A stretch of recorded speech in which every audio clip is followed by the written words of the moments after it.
नमस्कार श्रोते हो, स्वागत आहे आपलं यूट्यूब चॅनल कथा क्षितिजवर.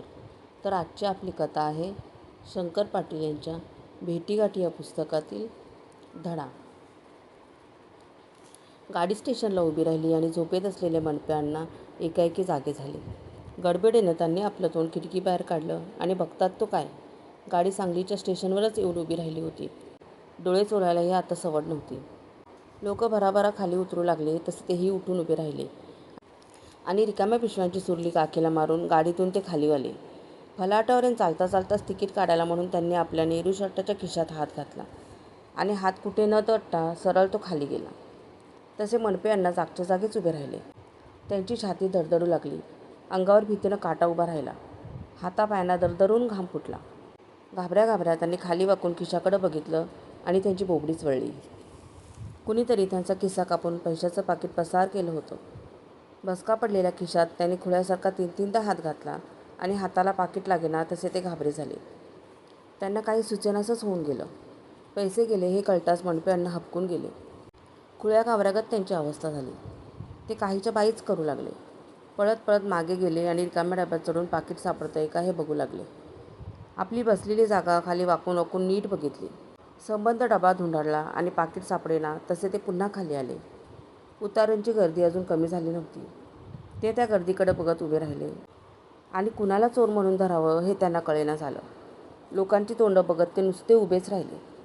माणसांनी भरलेला फलाट रिकामा झाला आणि त्यांना भडभडून आलं. वाईट वाटण्यासारखीच गोष्ट घडली होती. दसरा आला, दिवाळी आली म्हणून आपल्या दुकानाचं सामान आणायला ते सांगलीला चालले होते. पहिली बाकी भागून पुन्हा नवा माल खरेदी करावा या हेतूने 300 रुपये घेऊन ते निघाले होते. 100-100च्या 3 निळ्या नोटा त्यांनी आपल्या पाकिटात घातल्या होत्या. रात्रभर जागून काय काय माल खरेदी करायचा याचं तयार केलेलं टिपणी त्या पाकिटातच होतं. 300 रुपये असे एकाएकी पाण्यात गेले म्हटल्यावर त्यांना हादरा बसणं साहजिक होतं. 3-4 महिन्याची कमाईच अशी मातीत गेली होती. पैसे गेले ते गेले, शिवाय आता भांडवलाचा प्रश्न उभा राहिला. पहिली बाकी चुकती केल्याशिवाय व्यापाऱ्याकडून खात्यावर माल मिळणं शक्य नव्हतं. बाकी कशी भागवायची, आता दसरा दिवाळीचा माल कसा आणायचा, एवढे पैसे कुठनं उभे करायचे, असे अनेक प्रश्न त्यांच्या मनात उभे राहिले आणि काही सुचेनासं होऊन गेलं. डोकंच चालेनासं झालं. पुढं जाण्यात अर्थ नव्हता. नुसतं तोंड बघून काही व्यापारी माल देणार नव्हता. त्याच्याकडे जायचं तर घसकन 200-300 रुपयांच्या नोटा तरी त्याच्या हातात ठेवणं भाग होतं. खिसा कापला ही सबब सांगून काही उपयोग नव्हता. उलट त्याला खोटं वाटण्याचाच संभव होता. त्यापेक्षा फाटका खिसा घेऊन हात हलवत घरला जाणं शहाणपणाचं होतं. घरची आठवण झाली आणि मनपे अण्णांचे डोळे पाण्याने भरून आले. घरी तरी कसं जायचं? एकदम पुका बसली 300चा खड्डा पडल्यावर बायको तरी काय म्हणेल? घरी जाऊन तिला हे तोंड कसं दाखवायचं हा त्याला प्रश्न पडला. ₹2 नव्हे, घसकन आज 300 रुपयाला मुकल्यावर हा गोता सहन तरी कसा करायचा? कोणत्या तोंडानं परत जायचं? माल आणायला जायचं म्हणून झाडून गावातली उधारी वसूल केली होती. ती केली नसती तर बरं झालं असतं असं वाटू लागलं. निदान तेवढे पैसे शाबूत राहिले असते. पण देवाने वेळच चमत्कारिक आणली होती. हे असं होणार होतं म्हणूनच लोकांनी उधारी देऊन टाकली होती असं त्यांना वाटू लागलं. ही दैवी योजना त्यांच्या लक्षात आली. पण हा टोळा सहन कसा करायचा? ही झीज कशी भरून काढायची? दसरा जवळ आला, आता माल कसा खरेदी करायचा? सणाचं गिऱ्हाईक कसं भागवायचं? नाना प्रश्न मनात उभे राहू लागले. सारंच महाकठीण होतं. चालता गाडाच आज एकाएकी मोडून पडल्यागत झाला होता. आता कुठं दुकान जरा बरं चाललं होतं. जरा जम बसत चालला होता. गिऱ्हाईक थोडं वाढलं होतं. 4 पैसे मिळतील ही आशा होती. पण अचानकच नशिबानं असं घाला घातल्यावर आता काय करायचं? या डबऱ्यातनं कसं वर यायचं हे त्यांना समजणं झालं. मनपे अण्णांच्या तोंडचं पाणीच पळालं. त्यांना वेड लागायची पाळी आली. काही केल्या डोक्यातला विचार जाईना झाला. काय करावं हा पेच पडला. पुन्हा पुन्हा विचार मनात येऊ लागला की हे असं कसं झालं? 300 रुपये जवळ असताना आपल्याला झोप तरी कशी लागली? आणि एवढा खिस्सा कापून चोर पसार होईतोवर आपल्याला कळलं कसं नाही? ही असली कसली काळझोप आपल्याला लागली? असं वाटून ते स्वतःलाच दोष देऊ लागले. स्वतःला दोष देण्यात तरी आता काय फायदा होता? पुढं काय करायचं ह्याचा विचार करणं भाग होतं. पण विचार काही सुचत नव्हता. निडळाचा घाम गाळून मिळवलेले पैसे असे एकाएकी गेल्यावर विचार तरी कसा सुचणार? त्याचा जीव सारखा तळमळू लागला. डोक्यात किडे पडल्यागत झाले. गेलेले पैसे आता येणार नव्हते. पण या गोष्टीचा काही उपयोग नव्हता. हजारो लोक गाडीने येणार जाणार, चोरीचा तपास तरी कसा लागावा? मनाच्या समजुतीखातर त्यांनी एक प्रयत्न करून बघितला. पण ज्यांच्याकडे तक्रार करायची त्यांनी चोराचा तपास करण्याऐवजी यांच्याच तपासाला सुरुवात केली. तशी भीक नको पण कुत्रा आवर असं म्हणायची पाळी त्यांच्यावर आली. मंडपे अण्णा हवालदिल होऊन गेले आणि मान खाली घालून मुकाट्याने ते परत गावाला आले. त्यांनी गावात पाऊल ठेवलं आणि त्यांचं मन बेचैन होऊन गेलं. कोऱ्या करकरीत 3 निळ्या नोटा त्यांना सारख्या डोळ्यासमोर येऊ लागल्या आणि घरी जायला पाय उचलेना झाला. माल आणला का म्हणून विचारल्यावर आता काय सांगायचं? चोरानं खिस्सा कापला म्हणून कसं सांगायचं? त्यांच्या पोटात ढवळून आलं. घरला जाऊ नये असं वाटू लागलं. पण घरी जाण्याशिवाय गत्यंतर नव्हतं. भरगच्च रात्र झाली होती. घरी परतायला आधीच उशीर झाला होता. बायको बिचारी वाट बघत बसली असेल हा विचार मनात येऊन त्यांनी काळीज घट्ट केलं आणि चिमणीगत तोंड करून ते घरी आले. त्यांचं तोंड बघून बायको घाबरून गेली. अशा दुमुकलेल्या चेहऱ्यानं का परत यावं हे तिला कळेना झालं. नीट चेहरा न्याहाळून ती म्हणाली, तोंड का असं सुमारलंय? आणि व्हय बोलणं का झालायसा?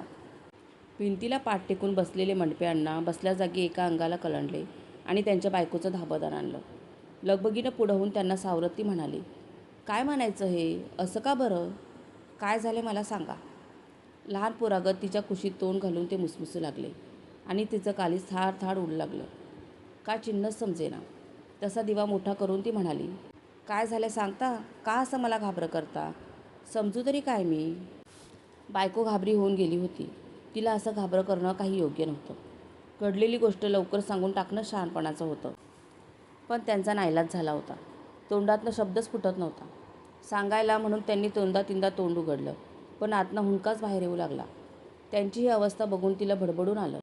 डोळ्यातनं आपोआप टिपं गळू लागली. तीही हुंदक्यानं दाटून गेली आणि नवऱ्याचं तोंड कुरवाळून म्हणाली, काय झालं माझ्या राजा? का असं अवघड वाटतं? काय असं झालंय? पाण्याचा घोट गिळावा तसा हुंदका गिळून मंडपे अप्पा म्हणाले, काय सांगू तुला? काय झालं? चोरानं खिस्सा कापला माझा. 300 रुपये डबऱ्यात गेले. खिस्सा कापला? वय ग. 300 रुपये घेऊन गेलो आणि चोरांच्या स्वाधीन करून आलो. त्यातला एक पै पोटाला खाल्ला नाही मी धड मी उपयोग घेतला नाही, धड बायकापोरांची हौस केली नाही. पोट बांधून पैसा मिळवला आणि ते मातीत घालून आलो बघ. असं म्हणून ते हुंदके देऊ लागले आणि तो केविळवाणा चेहरा बघून ती म्हणाली, मिळवणारा हात धड आहेत नवं. पैसे गेले तर जाऊ द्यात. कसं जाऊ द्यात?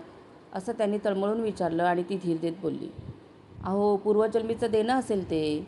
मागच्या जन्मी फिटलं नसेल ते आता या जन्मी देवानं फेडायला लावलं असं मानायचं आणि गप्प बसायचं. गप्प बसायचं? कसा गप्प बसू? हे बघा. असं म्हणून ती सांगू लागली, काय लुलंपांगला आहेसा का? मस्त देवानं मजबूत मनगट दिल्यात. देवाजवळ जीवमान मागा, पैसा आज ना उद्या मिळेल. का काळजी करता तुम्ही? असं मनाला लावून तुम्हाला काही झालं सवरलं तर आम्ही कुणाच्या तोंडाकडं बघायचं? कोण आहे आम्हाला? बायकोनं असा धीर दिला याचं त्यांना फार नवळ वाटलं. असे 4 धीराचे शब्द तिच्या तोंडून ऐकायला येतील याची त्यांना कल्पना नव्हती. त्या दुःखातही त्यांनी आपल्या बायकोचं फार कौतुक वाटलं. पैसे गेल्याचा त्यांना चटका बसला, पण सहन करण्याची ताकद त्यांच्या अंगात आली. ते उठून नीट भिंतीला पाठ लावून बसले. खाकरून घसा साफ आणि बायकोनं न विचारता ते सांगू लागले, गाडी थांबली म्हणून मी जागा झालो तर चांगली आलेली. तिकीट काढावं म्हणून खिशात हात घातला तर खिसा कापल्याला. पाकीट कुठं आहे? बघ ह्यो खिसा. असं म्हणून ते कापलेला खिसा दाखवू लागले आणि त्या खिशाकडं बघून झाल्यावर ती म्हणाली, बरं उठा आता. चला 4 घास खाऊन घ्या आणि गप पडा बघू. दुसरा कोणचा विचार आता मनात आणू नका. चला. मला अन्न गिळायचं नाही. गप उठा बघू. खरंच मला घास गिळायचा नाही. डोळे झाकून तसंच गिळायचं. चला उठा. हातरून टाक, तसाच पडतो. त्याच्या हाताला धरून उठवत ती म्हणाली, हे काय असं बरं? खरंच मला आग्रह करू नको. तुम्ही जेवणार नाही म्हणजे मी बी उपाशी झोपू वय? तुमची वाट बघत मी बसले आणि तुम्ही जेवणार नाही म्हणजे? चला 2 घास खाऊन घेऊ. पाण्याच्या घोटाबरोबर 4 घास घेऊन ते अंथरुणावर पडले, पण झोप काही लागेना झाली. जीव तळमळत राहिला. तशी बायको उठली. पायाचा तळवा आपल्या मांडीवर घेऊन ती तेळ चुळत बसली आणि म्हणाली, कसला विचार करू नका. डोळं झाकून गप पडा म्हणजे झोप येते बघा. त्यांनी डोळे झाकले आणि केव्हा डोळकी लागली त्यांना कळालंसुद्धा नाही. दिवस उगवला आणि खिसा कापल्याची बातमी गावात पसरली. सकाळी 10-11 वाजेपर्यंत घर माणसाने भरून गेलं. 300 रुपये गेले होते तेव्हा सगळ्यांनी हळहळ वाटणं साहजिकच होतं. न येणारी माणसंसुद्धा चौकशीला घरला आली. हळूहळू बोलणं सुरू झालं आणि त्यांच्या काकांनी विचारलं, नवं एवढं पैसे जवळ असतापैकी तू गाडीत असा बेसुधी झोपून कसा गेलास? काय सांगायचं काका, काळझोपच म्हणायची आणि काय. तू झोपल्याशिवाय ती आली का? राजसारी सामानाची यादी करत बसलो होतो आणि गाडीतच डोळं झाकलं. काय करायचं? काय करायचं म्हणून काय विचारतोस? डोळं उघडं ठेवायला कळत नव्हतं. काकांनी विषयाला वाचा फोडली आणि सगळ्यांनाच बोलण्याची सुरसुरी आली. लहानांपासून थोरांपर्यंत सगळेच अक्कल शिकू लागले. जखमेवर मीठ चोळल्यागत त्यांना वाटू लागले. 10 जणांची 10 तोंडं बोलू लागली. आपल्यापेक्षा वारगीनं कमी असलेला तुका झेंडे हसून म्हणाला, अण्णा, मला तुमच्या त्या वेगळेपणाची लई हसू येते हो. रात्री झोपेत चोरांनी घर फोडलं असतं तर एक गोष्ट निराळी होती. 10 दिवसा तुमचा खिस्सा कापला म्हणजे काय बहादुरी आहे तुमची? दुसऱ्या एकाची जीभ बोलली. आणि एवढा खिस्सा कापूस तर तुम्ही गप कसं बसला? अहो, ढेकून वळवळला तर माणूस झोपेतनं उठतं आणि एवढा खिस्सा कापला तर तुम्हाला जाग नाही आली? तुकानं पुन्हा हसून विचारलं. काय झोपेची गोळी खाऊन गाडीत बसला होता वय? मंडपे अण्णा कळवळून म्हणाले, गोळी कशाला खाऊ बाबा? तर मग एवढं कुंभकर्णागत कसं झोपी गेला हो? सांगितलं नवं, रात्रीचं जागरण झालं होतं आणि डोळा लागला म्हणून. काका म्हणाले, किती शहाणा असशील. तुला जर रात्री जागरण झालं होतं हे माहीत होतं तर मग किती सावध राहायला पाहिजे होतास तू. तर हो, जागरणानं झोप येईल म्हणून आणि एखादा सारखा ध्यास घेऊन जागा राहिला असता. तुका झेंडे कुंदाडपणानं बोलला. अगापर ह्यासने जागं राहायचं कारण काय? कारण काय म्हणजे? अगा, ज्याला पैशाची पर्वा हाय तो जागा राहणार. म्हणजे मला पैशाची पर्वा नाही वय. ती असती तर असा पैसा गमाला असता का तुम्ही? बोला बापड्यानो, मी तरी काय सांगू आता? असं म्हणून अण्णा डोक्याला हात लावून बसले. लोकांचे हे बोलणे ऐकून त्यांचं डोकं गरगरू लागलं. पैसे गेल्याचं दुःख मनाला सारखं सतावत होतं. त्यात हे बोलणं ऐकून घ्यायची पाळी त्यांच्यावर आली. डोक्याला हात लावून ते गुमान बसून राहिले आणि गुरुजी एकंदर सार काढून म्हणले, झालं ते उत्तम झालं. देव करतो ते भल्यासाठीच करतो. काय भलं झालं गुरुजी? गुरुजी सांगू लागले, आज 300 रुपये गेले पण जन्माचा धडा शिकायला मिळाला की नाही? असलं शिक्षण अनुभवाने येत असतं. कुणाला 100-500 फी देऊन हे शिकायला मिळतं का? गुरुजी खरोखरच चांगल्या बुद्धीने हे सांगायला गेले आणि बनपांना राग येऊन ते म्हणाले, काय थट्टा करता ही गुरुजी? पैसे गेले म्हणून माझा जीव कालपासून तडफडायला लागलाय आणि तुम्ही अशी टर उडवता होय? गुरुजी आवेशाने सांगू लागले, ही थट्टा नाही, खरंच सांगतो. काय खरं सांगता? अहो, आज 300 रुपये गेले म्हणजे थोडक्यात भागलं म्हणायचं.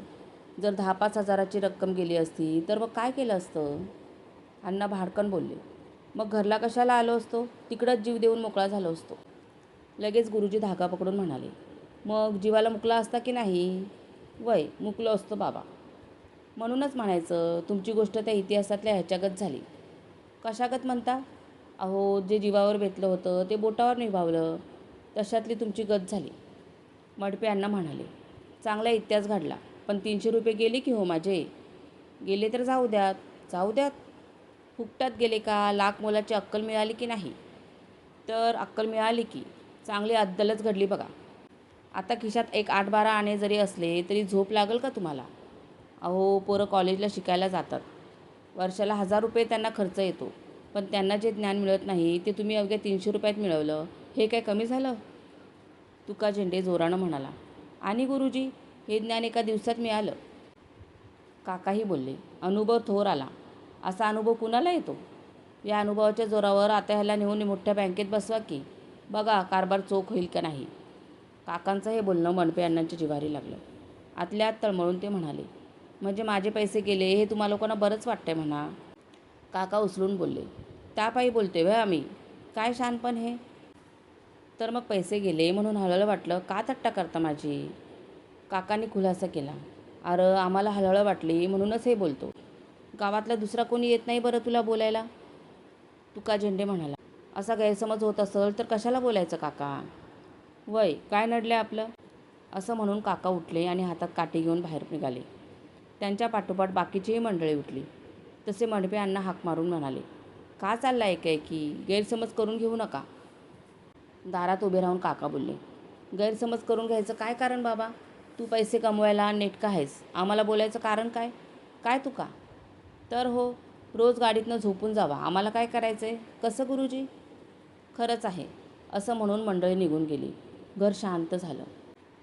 आता कसला विचार न करता गप घटका 2 घटका पडून राहावं म्हणून अण्णा उठून आत आले आणि एक जाजम टाकून त्यावर ते पडले. एक हात दुमडून उशाला घेतला आणि ते डोळे झाकणार इतक्यात त्यांची बायको जवळ येऊन बसली. त्यांना दोन्ही हातांनी गदागदा हलवत विचारू लागली, मस्त रात्री झोप लागली या, आता उठून बसा आणि मला नीट सांगा बघू. काय सांगू तुला आणि? नवं, डब्यात एवढी गर्दी असताना तुमचा किस्सा कसा कापला? कोण बसलं होतं शेजारी? ते कावून बोलले. आता पतूर मस्त झाली की बाई चर्चा. पुरं झालं नाही ती. आपल्या कपाळावर हात मारून ती म्हणाली. 300 रुपये लोकांच्या मड्यावर घालून आलासा असं बेसुद्धी कसं गेला म्हणते मी. मंडपे अण्णाही उठून बसले आणि फडाफडा आपल्याच थोबाडीत मारून घेऊन म्हणाले, तू एक बोलणारी राहिली होतीस. बोल बाई. ते गुरुजी एक धडा देऊन गेले, आता तू कोणचा धडा देतीस? धन्यवाद.